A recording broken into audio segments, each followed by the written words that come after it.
the summer of 1518, something inexplicable gripped a city, a mass dance that no one could stop. It began with a single woman, alone in the street, moving as if compelled by unseen forces. Then came the others. Hundreds succumbed. They danced until their bodies gave in, some collapsing, hearts failing, feet blistered and bleeding. It wasn't a celebration. It was a curse. The warning signs were there. But the city, in its desperation and fear, misread them. They fed the frenzy. They turned the streets into a stage for death. And by the time the final note fell silent, it had become a funeral march. What caused this unthinkable event? Why did the city, struggling and strained, choose to fuel the madness instead of stopping it? This is not a myth. It's history.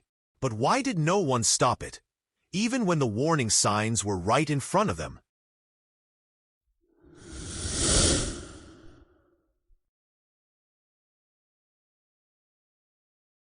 Strasbourg in the summer of 1518 was a city caught between hope and despair. Imagine the narrow streets paved with uneven cobblestones, the air heavy with the smell of the nearby river, sweat, and bread baking in crowded kitchens. It was a city in the Holy Roman Empire, a trade hub that thrived on its connection to the Rhine. Merchants shouted prices in the bustling market square. Children ran barefoot past stalls selling grain, salted fish, and dried herbs. But beneath this daily noise was something far darker. The city was still reeling from years of hardship. Famine had swept through the region after a series of poor harvests. The winters had been cruel, freezing the ground and killing crops before they could grow. Starvation had stripped families of their dignity, leaving many desperate and hollow-eyed. Plague had passed through too, leaving its shadow and a deep, collective fear that never truly lifted. And then there was religion. In a world without science to explain disease and famine, faith ruled every corner of life. People saw divine punishment everywhere. The priest's sermons were warnings. Repent, or face the wrath of heaven. Signs of the apocalypse seemed to appear in every direction. Floods, sickness, lightning striking churches. To live in Strasbourg during that summer was to live in a city wound tight. A city waiting for something to snap. It began quietly, almost forgettably. One morning in July, a woman named Frau Trophia stepped into the street. She was ordinary, known only as the wife of a tradesman. But that day she moved differently. Her feet began to tap against the stones, as if she were following a silent drumbeat. Neighbors leaned out of windows to watch. At first they laughed. Who dances in the morning sun without music? Maybe she had gone mad. Maybe she was simply mocking her own misery. But the hours passed, and she did not stop. The laughter faded as her movements grew frantic. Her arms swung. Her feet pounded the stones until her shoes tore. Sweat dripped down her face. Her dress clung to her skin. But still she kept moving. Day turned to night. Night to morning. 3 days passed before her body collapsed. By then, fear had replaced curiosity. People whispered that she was cursed. Others believed she was blessed, chosen by a saint to show the city something they could not yet see. But no one thought to stop her. No one saw what was coming. Then, as if the city itself had been waiting, others joined her. One man began to twitch and spin. Then another. Then a young boy. Within a week the streets were filled with dancers. Dozens of them, and they could not stop. Imagine the sound. Feet slapping against stone in a relentless, frantic rhythm. The gasps of people too exhausted to breathe. The screams of those who fell and were trampled by the moving crowd. Mothers weeping as their children convulsed in jerking movements they could not control. They danced through the blazing heat of the day and into the cool nights. They danced until their feet split and bled. Some collapsed with broken bones from uncontrolled jerks. Others fell dead, their hearts giving out from the strain. But the dancing never stopped. City records describe hundreds caught in this madness. Men of strength, women barely able to stand, children who should have been playing in the fields, all of them locked in a rhythm that had no music, no reason, no mercy. And yet the people watched, some in horror, some in strange fascination. Others muttered that this was punishment from the heavens, a warning. But instead of silence, the noise grew louder. The leaders of Strasbourg were desperate. They summoned physicians and priests, each one offering an explanation but no cure. Some said the dancers were overheated, their blood boiling in the summer heat. Others claimed it was an imbalance of humors. The priests insisted it was spiritual, that the dancers were cursed by Saint Vitus, the patron saint of dance and epilepsy. Then the city made a decision. They would help the dancers dance the sickness out. A stage was built. Musicians were hired. Drums beat through the night. Fiddles played until their strings snapped. And the dancers, now hundreds of them, surged through the streets in a frenzy that no one could control. Imagine the scene. A city square turned into a nightmare carnival. People collapsing while others stepped over their bodies. Blood pooling in the cracks of the stone.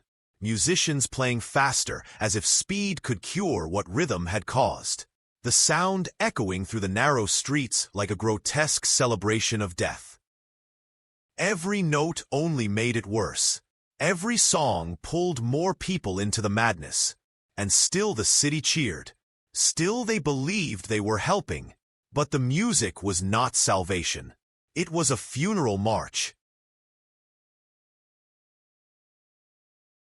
Centuries later, we still search for answers. Historians and scientists sift through the records, trying to understand how an entire city could fall under the same unrelenting spell. Some say it was ergot poisoning, rye bread infected with a toxic fungus that can twist the mind, convulse the body, and blur the line between reality and hallucination. It makes sense. In times of famine, moldy bread was a meal no one could afford to waste. Others argue it was psychological, a shared hysteria born of hunger, fear, and faith. When you live in a world filled with pain, your mind will find ways to break. One person dances, another follows, and soon the entire city moves as one in a nightmare of collective psychosis.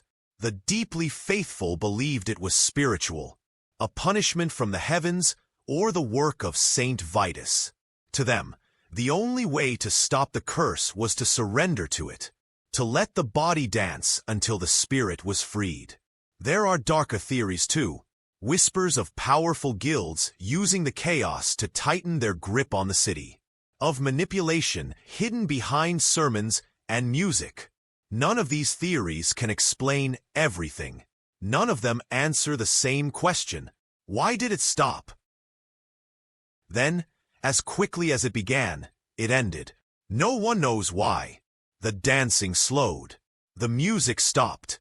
One by one, the bodies fell still. The survivors were broken, some crippled by injuries that never healed. Families buried their dead in shallow graves. The priests blessed the city, claiming the curse had passed. The city moved on. There was no monument, no ceremony. The event faded into whispers, stories told in hushed voices in taverns and kitchens. The official records grew thin, almost as if Strasbourg itself wanted to forget the summer when death wore dancing shoes. But trauma lingers. For decades afterward, mothers warned their children to stay quiet, to avoid the streets, to never tempt whatever dark force had taken hold of their neighbors. Centuries passed. The story of the dancing plague slipped into the cracks of forgotten history until scholars uncovered the records in the 19th century. And when they read them, they found not myth but fact. This was not a legend. It happened. Hundreds of people, dozens dead, a city unable or unwilling to stop what it had unleashed.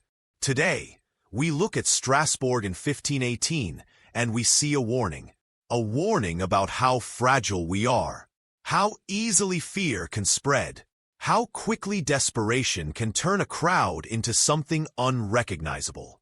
It was more than a dance. It was a mirror, a reflection of a society on the brink, too consumed by its own turmoil to see the danger building around it. And maybe that is why this story still grips us. Because somewhere, deep down, we know it could happen again.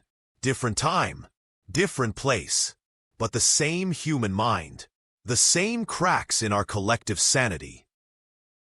We call it the dancing plague, as if a neat name can contain the horror of what happened.